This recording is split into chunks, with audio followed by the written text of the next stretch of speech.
Siempre asociamos el duelo como con la muerte y nos olvidamos que a veces pasamos duelos o estamos viviendo duelos y no sabemos que es eso, estamos perdiendo algo, ¿no? Una pérdida de trabajo, una pérdida de alguna mascota, que no tenemos esta cultura de vivir con la muerte, de vivir el va a pasar o puede pasar el día de mañana, o puede pasar hoy mismo, puede pasar yo ahorita saliendo, ¿no? Sartre dijo, somos lo que hacemos con lo que hicieron de nosotros.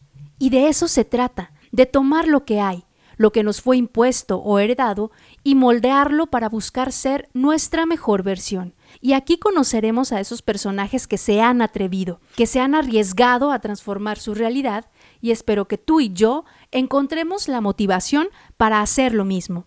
Yo soy Cristela Gutiérrez y esto es Entornos Podcast. Hoy nos acompaña Nancy Galván, psicóloga con especialidad en psicooncología, y con ella vamos a hablar de el duelo. ¿Qué tal? Hola, me da muchísimo gusto encontrarte en un episodio más de Entornos. Yo soy Cristela Gutiérrez y como ya lo escuchaste, está con nosotros la psicóloga Nancy Galván Jiménez, ella con una especialidad en psicooncología, y vamos a hablar con ella de los retos de perder, de los sentimientos de quedarnos sin algo que realmente amamos, y vamos a hablar justo del duelo. Nancy, bienvenida, gracias por acompañarme. Muchas gracias, Cristela. Al contrario. Nancy, pues platícame un poco, primero para ir como entrando un poco más en confianza, ¿cómo es que dices, yo voy por el mundo de la psicología, me interesa la psicología humana y sobre todo me enfoco un poco en el dolor oncológico, que aunque lo tocaremos un poquito en este episodio, también es importante?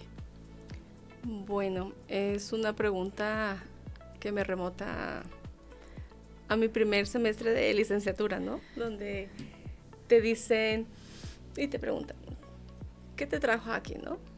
Porque la psicología, bueno, yo creo que la mayoría de los psicólogos vamos a decir porque tenemos un buen sentido de escucha, porque podemos porque damos muchos consejos, porque la gente o mis amigos se me acercaban, pero en lo particular, y yo creo que en el 90% de los psicólogos, y hablo en lo personal de mí, fue porque en el segundo semestre de mi carrera descubrí que no era tanto todo eso, sino que era a raíz también de los retos que uno tiene, ¿no? O los traumas, o las cosas sin resolver. Trabajo personal. El trabajo personal. A raíz de todo eso, que ya cuando te caes y te enfocas en que yo, Nancy, estudio psicología porque traía cositas cuando rascamos, es cuando ya digo, sí me gusta la psicología y me gusta porque me sirvió a mí y quiero apoyar y servir a los demás. Que eso es un reto, ¿no? Porque todos traemos cargando muchas bolsas, pero de eso hablaremos en otra ocasión. Sí. Hablemos del duelo. ¿Cómo me puedes ayudar a describir el duelo? ¿Qué es el duelo? Y cómo entender que es parte de la vida, es parte de todo el proceso del ser humano. El duelo, mira, el duelo nosotros sabemos que se presenta cuando tenemos una pérdida.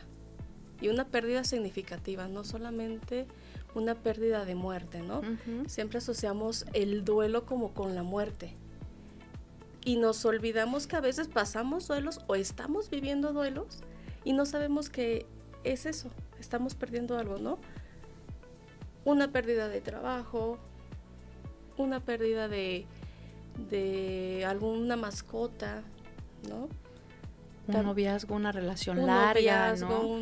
Exactamente. Incluso algo material que quisiste mucho, o ahí no entra tanto. Es decir, yo estaba muy aferrada a vivir en cierta casa por todos estos recuerdos y tengo que irme. Sí, también se viven duelos, también por eso.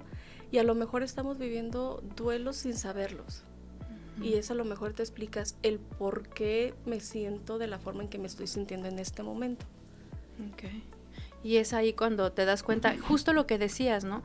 Muchas veces no lo relacionamos, no pensamos que tenga que ver con otras cosas, justo pensamos en la muerte y en los duelos que eso existen, pero lo podemos estar viviendo en muchísimas etapas. incluso transformaciones físicas tal vez de alguien que yo creía o me gustaba verme, sobre todo en este reto constante de la belleza social, y ahora me veo en el espejo y ya veo arruguitas, ya veo canas, ya no estoy tan firme como antes. Eso también es un duelo, Sí, claro. cuando te importa muchísimo, ¿no? Esta parte. Te voy a poner un ejemplo, en el cáncer de mama, ¿no? Cuando te tienen que amputar el seno, es un duelo que tú estás viviendo. Claro. Y a veces no lo sentimos, no lo vivimos de esa manera, ¿no? Porque ahí te están quitando una parte de ti, y una parte que te da un poder, pues hasta cierto punto, un poder femenino, te hace ser mucho más femenina o no. Afortunadamente, para muchas eso tiene solución. Qué suerte que solo te quiten un seno, ¿no? A veces Claro. lo puedes decir de esa forma.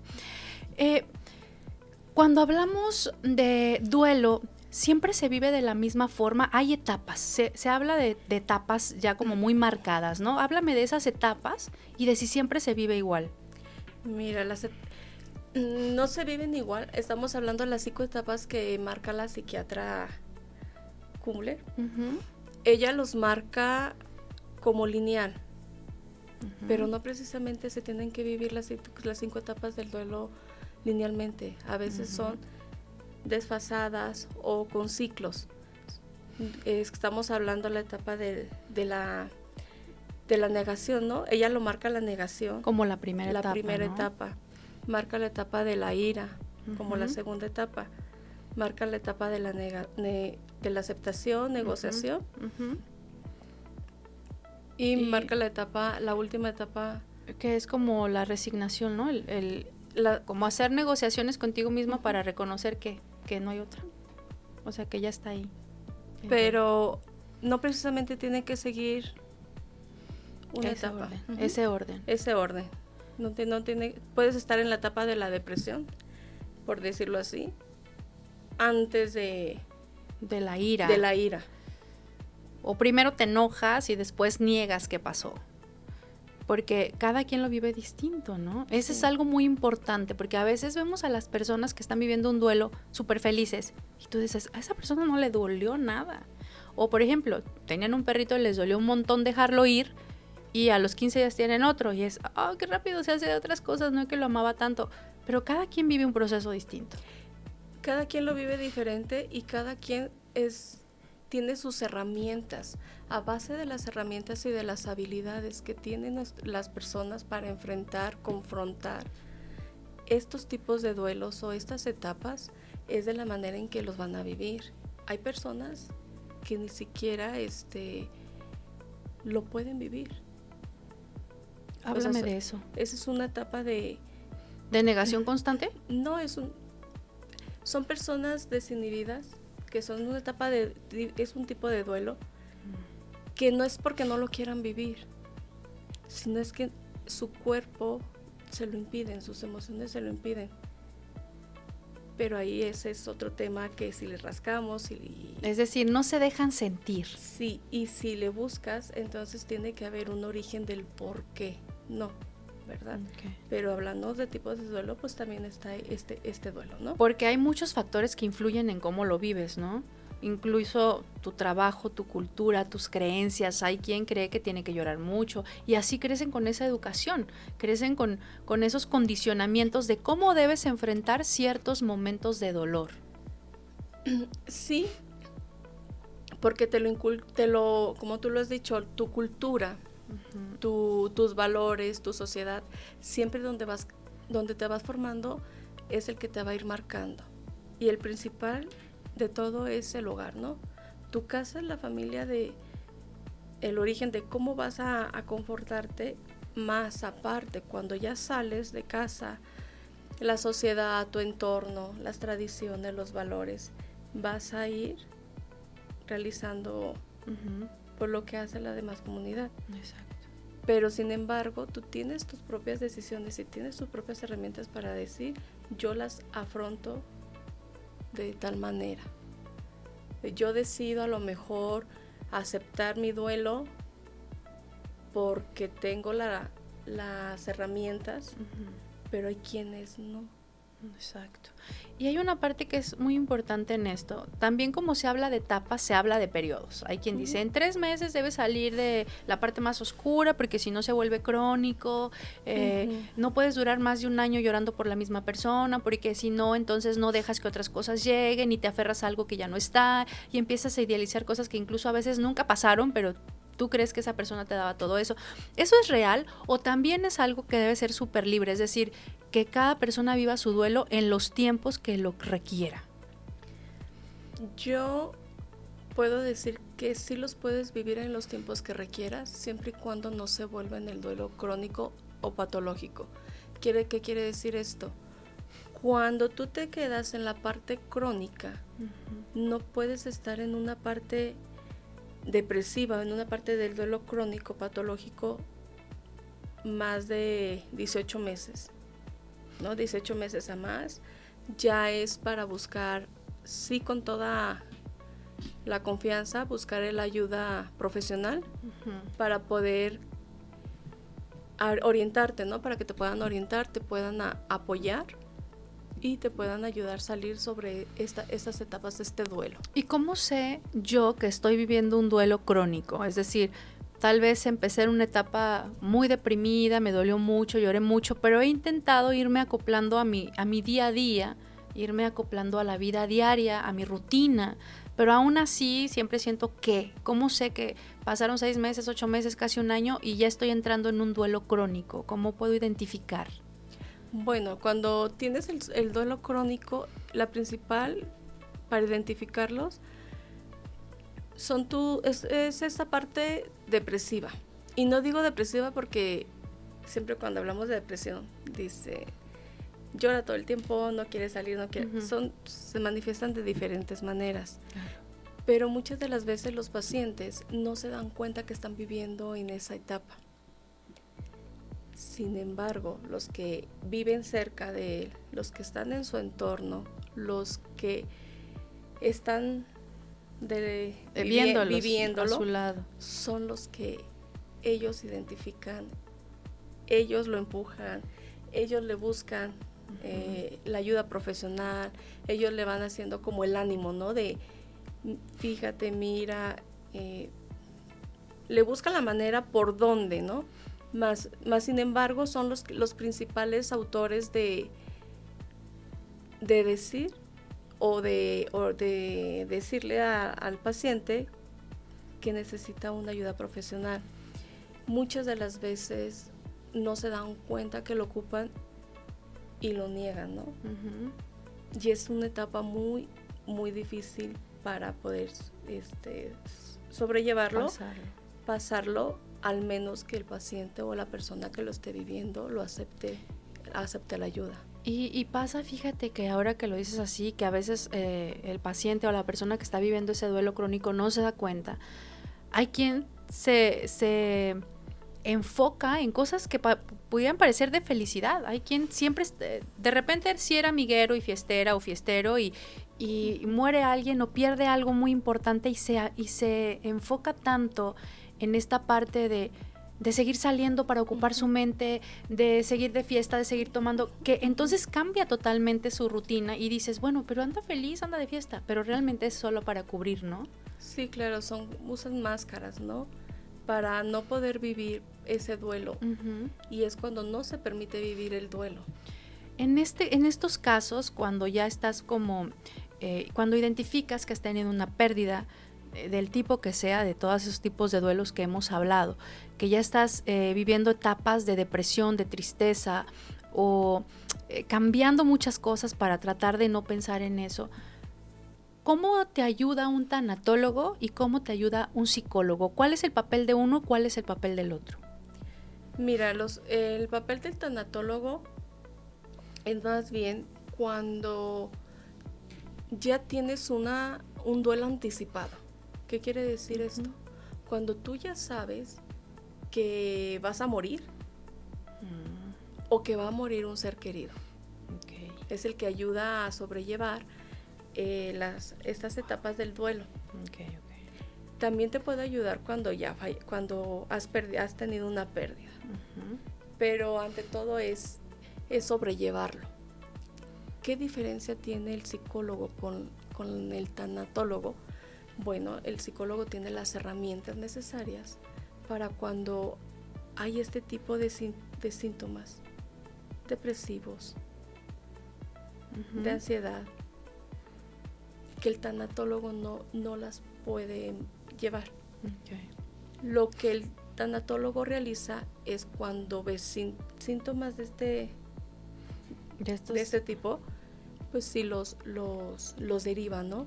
Los deriva ya sea psiquiatría o ya sea psicólogo o algún profesional de la salud.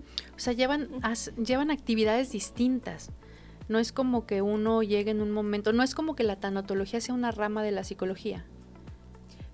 No, pero los psicólogos, los médicos, los psiquiatras, más que nada de los profesionales de la salud, toman esta rama un poco más que cualquier otro tipo de profesionales. Todos los profesionales pueden tomar tanatología. Hoy en día pues hay muchos, ya hasta cursos, diplomados, maestrías, ¿no? En tanatología. Y hay personas no profesionales que son tanatólogas. Entonces, cuando tú tienes la vocación, la empatía de ayudar a la persona, de decir, voy a tener la empatía de ayudar, orientarlos, me gusta y voy a hacerlo, entra la tanatología. Okay. Y para ir entrando un poquito más a detalle, en algunos casos de duelo, no en todos, porque como lo hablamos hay muchísimos tipos y de diferentes niveles tal vez, me gustaría preguntarte esta parte que ya habíamos tocado al inicio, que son las mujeres que viven con cáncer. ¿Ellas deben ser acompañadas o buscar acompañamiento de un tanatólogo desde el momento en que se dan cuenta que tienen cáncer? Porque van a empezar a perder el cabello, van a empezar a perder su fuerza de voluntad, su fuerza física, su estado de salud y posiblemente una parte de su cuerpo, ¿cierto? Claro. Bueno, en este caso pones el ejemplo a las mujeres. Yo diría que cualquier persona que se ha diagnosticado con cáncer, lo ideal es que sí empiecen con buscar con el apoyo con un tanatólogo, y no nomás por las personas, también por la familia. Por el entorno. Por el entorno familiar, porque el que sufre y el que vive la enfermedad es el paciente, pero alrededor de ellos están viviendo con la enfermedad, se están adaptando a vivir con la nueva enfermedad de un miembro de la familia, ¿no? Una nueva dinámica familiar. Claro. También. Y eso incluye entonces muchas otras enfermedades que te limitan físicamente, ¿no? No solamente el cáncer, hablamos también tal vez de alguna parálisis, tal vez de algún accidente que te deja sin movimiento, o sea, de todos ese tipo de enfermedades que van a modificar toda tu rutina y la de los que te rodean. Sí, todas las enfermedades, el Parkinson, Alzheimer, todas las enfermedades, por decir que son terminales, sí es necesario, yo creo que ese apoyo de la tanatología, porque al final de cuentas nos ayuda también esta parte espiritual, que muchas de las veces cuando se vive con una enfermedad de este tipo, perdemos la parte espiritual, que también es muy importante tenerla y sobrellevarla. Tanto así que también es muy importante que el tanatólogo o el psicólogo que esté ahí, con la persona, con la familia, trabaje con todos los miembros, y ahí empiezan a preparar el funeral. Okay.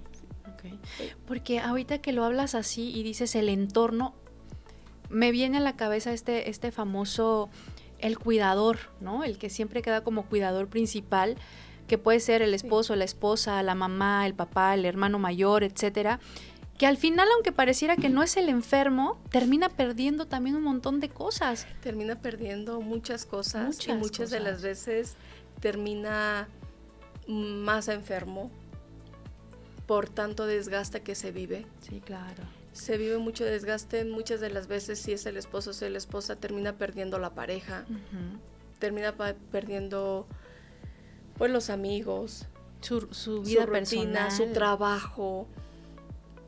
Pierden muchas veces todo. Exacto. Y pocas veces lo voltean a ver.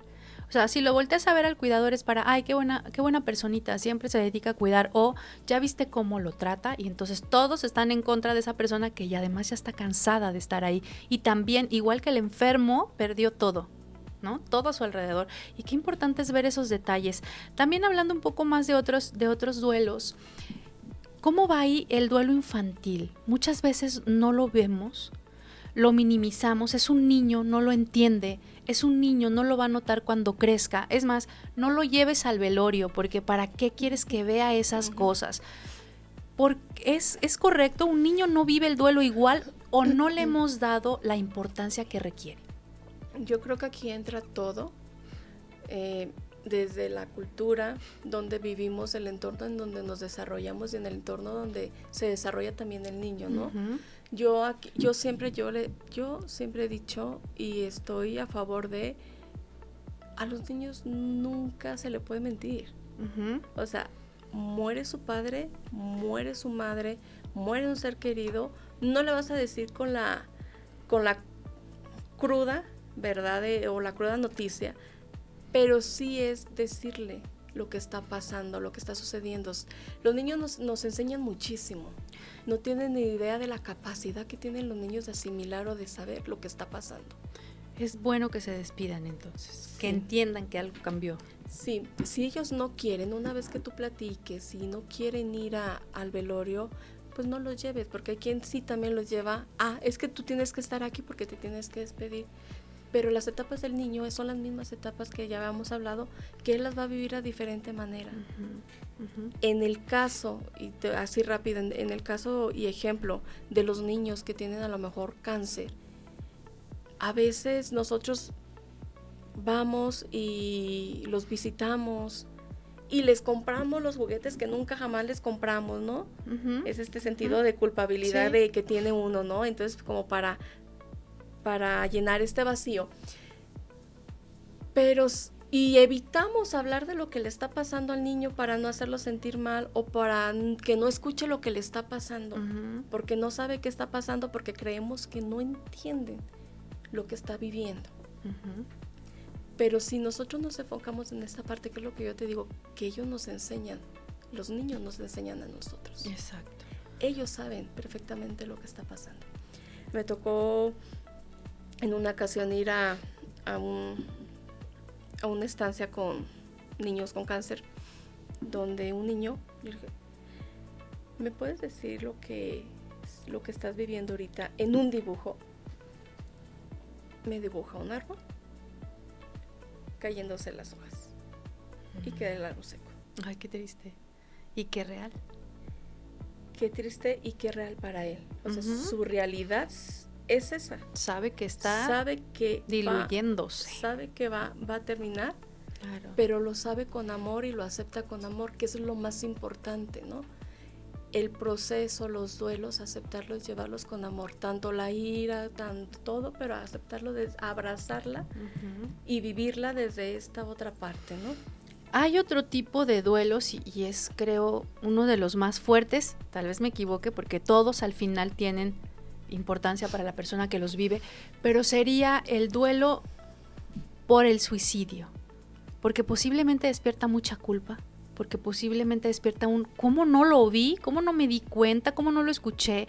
¿Cómo se viven? ¿Es diferente? ¿Sí despiertan sentimientos distintos o más intensos? Mira, yo creo que se vive un poco más fuerte, dependiendo, ahora sí, vuelvo a repetir, del tipo de persona que la vive y de la forma en que lo está aceptando. Uh-huh. Yo creo que la etapa de la ira, es un poco más fuerte en este tipo de casos del suicidio o de muertes inesperadas. Uh-huh. ¿Por qué? Porque te pregunto, ¿te sientes incapaz de haber estado ahí? ¿O por qué te enoja? ¿Por qué lo hizo? ¿Por qué no pude verlo? Eso, y aparte porque no se despidieron, no tuvieron oportunidad o no se dio la oportunidad a lo mejor de despedirse. Y hablando y tocando en este tema del despedirse, ¿no? Yo creo que cuando hablamos de la muerte, hablamos poco. Y lo hablamos muy poco porque la mayoría de las personas tenemos miedo a la muerte. ¿Te has pensado tú algún día, te has preparado o has imaginado o le has dicho a alguna persona, yo el día que me muera quiero esto, quiero tener estas flores, quiero tener este cajón, quiero que me lleven esta música, quiero que me entierren aquí? No, no detalle, realmente no. Yo creo que esa es una parte de nuestra cultura que nos hace falta vivir con la muerte y vivir con el término de que yo creo que algún día todos vamos a hacerlo y todos vamos para allá. En el tema que tú me dices del suicidio, yo creo que es un poco la ira, el que no podemos, ¿no? El despedirnos o el tener en cuenta esta otra parte. Porque si yo te pregunto a ti, ¿te gustaría morir? Pues no, pero seguramente lo haré, yo espero. Creo que yo lo he pensado, fíjate, he pensado en la muerte, claro que sí, tengo muy claro que es a dónde voy. Por algo dicen, lo único seguro que tienes cuando naces es la muerte. Si vas a ser exitoso, quién sabe. Si vas a ser guapo o feo, no lo sabemos, hasta dentro de unos años. Pero seguro te mueres, ¿no? Sí lo he pensado, pero sí, curiosamente no a detalle, no me imagino ese momento. Incluso lo único que digo es, ojalá y sea antes de que quede como tan incapacitada, ¿no? Para no generar como tanto problema o demás. Pero bueno, uno no lo elige, realmente no lo piensas tan a conciencia. A conciencia. Yo creo que eso es correcto, no lo pensamos a conciencia porque no tenemos esta cultura de vivir con la muerte, de vivir el va a pasar o puede pasar el día de mañana, o puede pasar hoy mismo, puede pasar yo ahorita saliendo, ¿no? El tener todo preparado y no precisamente a lo mejor con testamentos y demás, ¿no? Sino el vivir, el que tú estés pleno en esta vida, el decir, estoy listo. Nos olvidamos tanto de esto y damos prioridad a tantas otras cosas materiales y a otras cosas de nuestro éxito profesional, nuestro éxito familiar, nuestros hijos, nuestra pareja, pero nos olvidamos esta parte importante de decir, estoy preparada para morir. Porque qué aburrido sería vivir para siempre. Sí. O sea, será muy aburrido vivir para siempre porque se perdería el sentido de la vida. Que es lo que nos estamos olvidando, valorar el día al día. O sea, lo ideal es decir, aunque tengo proyectos a futuro y tengo un montón de planes, si hoy muriera, estoy en paz. ¿Tú estás así? ¿Tú te sientes así? Yo, en este momento, yo no. Yo lo único que me preocuparía, y siempre me va a preocupar ahorita, sería mis hijos. Si el día de mañana yo muero, yo creo que como hija, yo con mis padres, como hermana, conmigo misma, aunque sé muchas cosas profesionales que uno quiera alcanzar, creo que ahorita en este momento lo único que me preocuparía serían dejar a mis hijos. De ahí en más yo siento que puedo irme en paz. Y porque son chiquitos, ¿no? Y porque son menores de edad, exacto, son chicos. Si fueran adultos, tuvieran las herramientas, va adelante, bueno. Pero ahorita en este momento es lo que sí me preocuparía. Ay. Y me pones a pensarlo, sí, porque hay personas que, hablando ahorita de esto, hay personas que ya lo están haciendo y tiene tiempo pues realizando estas actividades. Nosotros como en nuestro México no, pero en otros lugares sí se despiden, ya tienen sus videos de despedida, porque también nos olvidamos de lo que dejamos. Sabemos que en algún momento nos vamos a ir, pero los que se quedan son los que van a vivir con el duelo, van a vivir tu pérdida. Entonces eso que yo leí, que vi, dije, wow. Sí, incluso hay culturas donde las personas después de cierta edad, que ya se sienten mayores, aunque estén sanos, aunque todavía trabajan, van y se toman la foto, que quieren que pongan el día de su velorio y dicen, esta es mi foto para cuando muera. Wow, es que sí ahí debe haber ahí un proceso diferente de entender la muerte. Y si nosotros acogemos este término, yo creo que cuando uno muera, los que se quedan viviendo con la pérdida, daríamos algo muy reconfortante. el dejar todo esto, ¿no? A lo mejor el dejar una carta, el dejar el video, el decir, ya no estoy, pero lo que tú le tengas que decir en su momento, si pudiera ser de que no tuvieron oportunidad de despedirse, por si yo saliera aquí y muriera ahorita, tuviera ese video.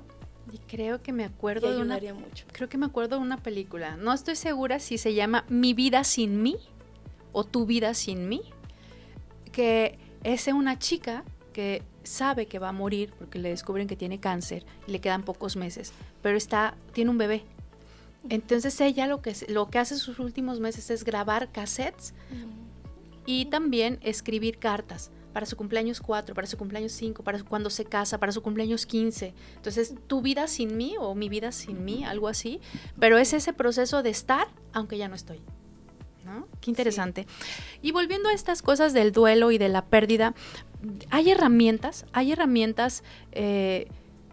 para ir llevando un duelo mucho más sano? Sí, las herramientas te las va dando el mismo tanatólogo o el psicólogo. Son diferentes tipos de terapias, ¿no? Uh-huh. Diferentes tipos de procesos dependiendo de tus necesidades, dependiendo de cómo tú los vayas afrontando, ellos mismos te van a ir ayudando, ¿no? Físicas, emocionales, te van a ir orientando, te van a ir llevando por donde tú necesitas. Okay. Aunque también hay algunas no tan profesionales que te pueden decir, bueno, te va a ayudar, y ¿sabes qué? Le estoy restando. Tal vez no sean no tan profesionales, pero son terapias alternativas. Que te ayudan mucho, que te ayudan también mucho. No les voy a restar la importancia porque sí también te ayudan, ¿no? La musicoterapia, las flores de Bach, el Reiki, todo eso también. Hay personas que toman terapias alternativas, que se sienten bien con ellos mismos y que también les ha funcionado y que también les ha ayudado. No quiero decir que a lo mejor precisamente tienes que ir con el psicólogo, ¿no? O tienes que ir con el tanatólogo. Puedes ir tomando tus, a lo mejor, terapias alternativas que a lo mejor a ti se te ayudaron a sobrellevar el duelo. No me gusta decir la palabra superarlo, porque yo creo que siempre se vive, siempre lo llevamos con aceptación, con amor, pero sobrellevar ese momento, ese duelo, buscar las terapias alternativas o las terapias que a ti te digan, que tu cuerpo o que en ese momento te llame, voy a hacerlo. Si sientes que no, que sigues, que no te llenó, bueno, ahí sí te recomendaría buscar ayuda profesional. Y ahora con toda la tecnología, las redes sociales, nuestros estados en el WhatsApp, que podemos estar mostrando todo el tiempo lo que nos gusta, lo que no, lo que sentimos, lo que no, ¿han cambiado los procesos de duelo? ¿Se han modificado? ¿La tecnología te ayuda o nada más es como una expresión muy superficial? Yo creo que es un salvavidas de momento, como muchas de las cosas en las redes sociales. Yo creo que es un salvavidas, puede ser de momento, pero no nos olvidemos que también ya la tecnología nos ha ayudado a tener a distancia, ¿no? Con psicólogos a distancia, con tanatólogos a distancia, a veces donde vivimos, por donde pues nuestra economía o algo no podemos trasladarnos, ¿no? Entonces, esta tecnología, aparte de que reste, también puede sumar, ¿no? Nos puede sumar a poder llevar un paciente a distancia, ¿no? Que también es muy bueno porque anteriormente no se tenía esta parte. Claro, sí, sin duda la tecnología nos acerca a muchas cosas. Y para ir cerrando, a menos de que tú me digas que se me va algo muy importante que creas que vale la pena destacar, si no, nos vamos ya a nuestro cierre. Tú dime. Yo creo que, bueno, vuelvo a tomar esta parte y esto es para todos los que nos escuchan, nos miran. El poder concientizar nuestra vida, el poder concientizar la muerte también, hacerla parte de nosotros, abrazarla y poder decir o preguntarnos, ¿no? Más bien esta queda una pregunta al aire, ¿no? ¿Estoy preparado para esta etapa? Para la muerte. Sí, estoy preparado para morir. He preparado a los que están a mi alrededor para que sepan cómo van a estar cuando no esté yo, es decir, porque a veces muchas cosas materiales generan mucho conflicto, ¿no? Perfecto. Y más allá de la muerte, yo te preguntaría, ¿qué mensaje le darías a alguien que en estos momentos está atravesando un duelo y siente que trae el agua hasta arriba, que ya no puede respirar, que no sabe, que no ve la salida. ¿Cuál es tu recomendación? Bueno, si ya lo identificaron, que siente que ya no puede más, yo lo único que les recomendaría es que sí busquen un profesional de la salud que les ayude a salir de esta etapa, de estos duelos, para que no se vuelvan más crónicos, más patológicos. Y creo que algo muy importante que he aprendido, al menos yo en esta charla, un duelo no solamente es la muerte. Un duelo es tener a un familiar que perdió la movilidad y entonces tienes que aprender a vivir distinto. Perdiste a tu perrito, perdiste el trabajo que tanto querías, te tienes que mudar, un divorcio, te tienes que mudar de la casa que soñabas y que querías o que tiene muchísimos buenos recuerdos. La vida está hecha de pérdidas y pues hay que aprender a llevarlas. A llevarlas y a valorar lo que tenemos, con lo que nos quedamos, con lo que ya tenemos, con lo que ya ahorita en este momento es de nosotros o está cerca de nosotros. Perfecto. Ella es Nancy Galván Jiménez, esto es Entornos y a mí me da muchísimo gusto que estén conmigo. Gracias. Esto fue Entornos Podcast. Síguenos en YouTube, Spotify, Instagram, Facebook y TikTok.